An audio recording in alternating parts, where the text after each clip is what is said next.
Rouler électrique n'est plus réservé aux petites voitures urbaines. Grégory, je te présente aujourd'hui deux grands SUV hybrides rechargeables. Ils se rechargent en roulant, comme tout hybride classique.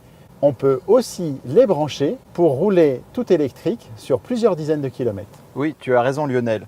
Deux hybrides rechargeables, c'est bien leur seul point en commun parce que là on est sur deux véhicules totalement différents en termes d'utilisation, en termes d'espace et en termes de look.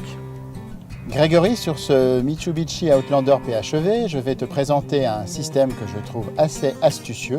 Ce sont ces palettes au volant qui permettent de régler à volonté le frein moteur. Mitsubishi a mis en place un système de récupération d'énergie qui est assez bluffant parce que tout simplement, juste en lâchant l'accélérateur, on a du frein moteur et en plus ce système-là peut être contrôlé par le système de palette que nous avons au volant. Et avec un petit coup de main, ou je dirais plutôt un petit coup de pied, on arrive quasiment à plus avoir besoin de se servir de la pédale de frein, hormis dans l'urgence ou sur des gros ralentissements.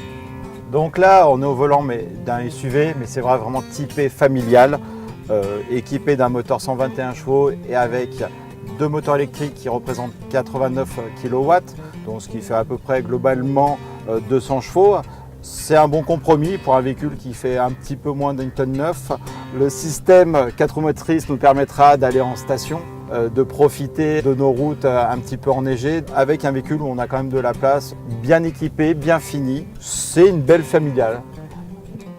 Avec le Volvo XC60 plug-in, on passe dans une catégorie tout autre, celle des voitures sportives et luxueuses.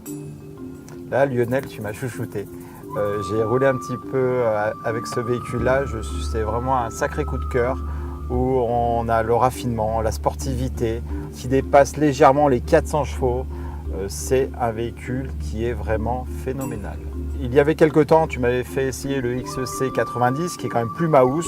Là, on est sur un véhicule un peu plus compact qui correspond plus à mes attentes d'un SUV, mais avec 300 kg de moins, qu'on ressent tout de suite au niveau du comportement très confortable, qui est efficace en courbe.